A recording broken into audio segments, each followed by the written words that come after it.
장교양인 여러분 안녕하십니까? 장교양 그것이 알고 싶다를 진행하는 송재혁입니다.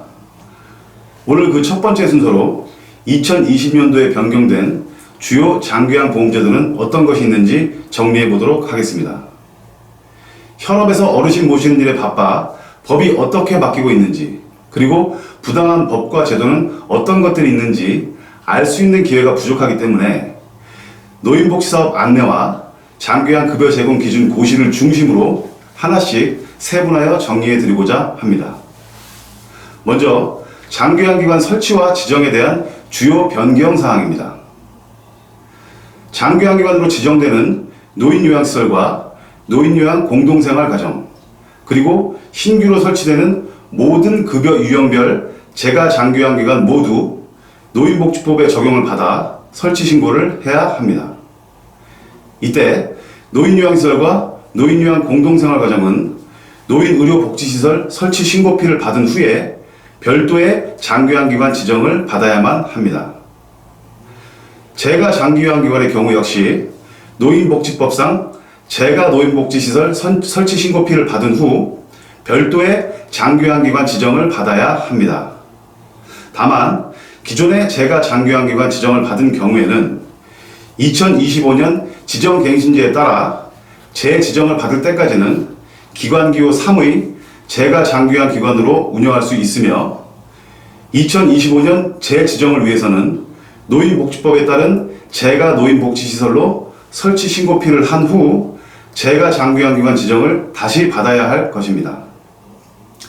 달라진 점은 과거에는 노인의료복지시설이나 재가 노인복지시설 설치와 장교양기관 지정을 함께 진행했으나 변경된 제도에서는 노인의료복지시설이나 재가 노인복지시설 설치 신고피를 한 후 시군구별로 운영되는 장교양기관 지정심의위원회의 심의 과정을 거친 후에 장교양기관 지정을 하게 되어 노인의료복지시설이나 재가 노인복지시설 설치 신고필에 소요되는 일주일을 포함하여 약 4주에서 7주까지의 시간이 추가로 소요될 수도 있으며 기관 지정 심의를 위한 다소 복잡한 절차와 문서가 작성되어야 합니다.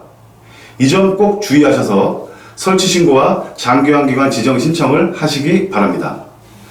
다음으로 중요한 변화는 노인요양시설을 설치할 때 변경 전에는 장교양 지정을 받는 노인요양시설의 경우 설치자가 개인이건 공익이건 모두 소유권을 확보하고 있어야 했습니다.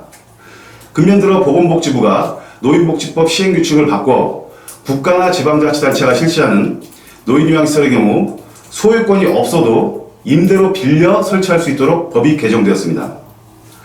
아마 이런 법의 개정은 보건복지부가 장교양기관의 공공성을 강화하는 차원에서 공공적 노인요양시설의 수를 늘리고자 하나 정부의 재정 형편상 무한정 노인요양시설을 늘릴 수 없으니 꼼수로 임대를 해서 용이하게 노인요양시설을 설치할 수 있도록 하기 위함으로 보입니다. 국가나 지방자치단체가 설사 임대로 노인요양시설을 설치한다 해도 직접 운영을 하지 않기 때문에 이것을 사단법인이나 사회복지법인, 사회적 협동조합 등 공익적 목적의 단체에 위탁을 하게 됩니다. 그래서 국민건강보험공단은 퇴직 예상 직원들이나 이미 퇴직한 직원들을 대상으로 사회적 협동조합 설립 방법에 대한 교육을 한다고 발표하여 물의를 빚은 적도 있습니다. 이러한 방향 변화에 따라 현재 각 지역에서는 사회서비스원 개원과 더불어 국가나 지방자치단체로부터 위탁을 받기 위한 공익단체를 만드는 일이 경쟁적으로 나타나고 있는데요.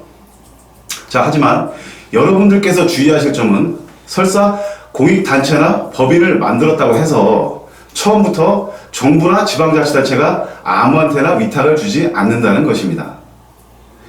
위탁 목적과 경험, 재정 상태, 인력 구조 등 까다로운 위탁 조건을 만족해야 하기 때문에 처음부터 너무 큰 기대는 하지 않으시는 것이 좋을 듯 합니다. 경험과 역량을 쌓아가며 점차적으로 위탁의 가능성을 높이시는 전략을 구사하시는 것이 바람직하다는 말씀입니다. 다음, 재가 노인복지시설의 주야간보호 서비스에서의 변화에 대해서 말씀드리겠습니다.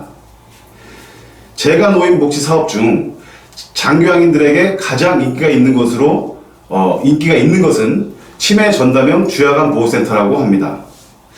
정부에서 재가 노인복지를 장려하고 있고 그중 급여수가 측면에서 수익률이 가장 높기 때문이라고 분석을 하고 있는데요. 2020년 주야간 보호센터에서의 변화는 치매 전담형의 경우 과거에는 1실 이상의 1인 생활실과 프로그램실을 갖추어야 하는 것을 2020년부터는 1실 이상의 생활실과 프로그램실을 갖추어야 하는 것으로 변경되었습니다. 다소 설치 조건이 완화된 것으로 보이시죠? 주야간 보호 서비스와 단기 보호 서비스를 병행하는 경우 인력 배치 기준상 간호조무사나 간호사 수가 이전에는 대상자 25명당 1인에서 30명당 1인으로 완화되었습니다. 최근에 위탁급식이 늘고 있는 경향을 보이고 있습니다. 이에 대해 국민건강보험공단에서 실태 파악을 위한 조사도 병행하고 있고요. 위탁급식에 대해서는 다음과 같이 여러 측면에서 변화가 있습니다. 먼저 이전에는 식품위생법 시행령에 따른 위탁급식 영업자에게 급식을 위탁하는 경우 조리원을 두지 않을 수 있다라고 명시하였는데 2020년 변경된 사항에서는 영양사 및 조리원이 소속되어 있는 업체에 급식을 위탁하는 경우에는 영양사 및 조리원을 두지 않을 수 있다라고 명시하고 있습니다. 실제 시설과 인력을 갖추지 않고 영업만 하는 무자격 위탁업체를 방지하기 위한 것으로 보입니다. 급식 위탁을 하는 경우에 영양사와 조리원을 두지 않을 수 있기 때문에 전량 위탁을 하는 것이 원칙입니다. 하지만 조리원을 일부 채용하면서 해당 조리원에 하는 업무를 제외하고는 부분 위탁도 가능은 합니다. 실제 어느 장교양 밴드에 올라온 민원사항 중에 밥 짓는 것만 제외하고 위탁을 했을 경우 조리원을 채용하지 않고 제3자가 밥을 지었다면 위반에 해당되는가? 라는 질문이 있었습니다. 정답은 밥을 짓는 조리원이 있을 때 밥 짓는 것만 빼고 부분 위탁을 할 수 있으므로 조리원을 채용하지 않고 제3자가 밥을 지었다면 위반에 해당됩니다. 이 점 각별히 주의하시기 바랍니다. 그리고 집단 급식소 운영과 관련해서도 이미 오래전부터 식품위생법 제2조에 따라 급식 인원, 즉 어르신과 종사자를 포함하여 50인 이상일 때 영양사와 조리원을 둘 수 있다라고 변경됐음에도 불구하고 아직도 입소 어르신 50인 이상일 때 영양사를 둘 수 있다라는 것으로 아시는 기관장님들이 많습니다. 이 점도 유념하셔야 됩니다. 오늘 장교양 그것이 알고 싶다 제1회에서는 간략하게 2020년도 핵심 변경사항 및 문제점에 대해 설명드렸습니다. 다음 시간부터는 장교양 제공 기준 고시와 2020년도 노인복지사업 안내에 나타난 주요 사항, 즉 기관장님들이 잘못 이해하고 있거나 모르고 계시는 부분들에 대해서 하나하나 설명을 드리고자 합니다. 오랜 경험을 가지고 계시는 기관장님들은 이미 잘 알고 있는 부분일 수도 있습니다. 현장을 돌아보면 기관장님들이 잘못 알고 계시거나 혹은 모르고 계시는 부분이 많아 이 방송을 실시하오니 참조하셔서 기관 운영상 위험을 당하는 일이 없으시기를 바랍니다. 한국 백만이클럽과 공공정책 시민감시단에서는 장교양 보험제도의 이해를 높이고 단순한 실수나 잘 모르고 위반했을 시 환수나 행정처벌을 받는 경우를 돕기 위한 요양법률 구조단을 운영하고 있습니다. 물론 이 서비스는 불법을 적법하게 만들어주는 서비스가 아닙니다. 현지조사의 절차나 위반사항이 부적정한 경우가 있는지 살펴보고 이에 대한 의견을 제시해드리는 서비스입니다. 전화상담은 무료이고요.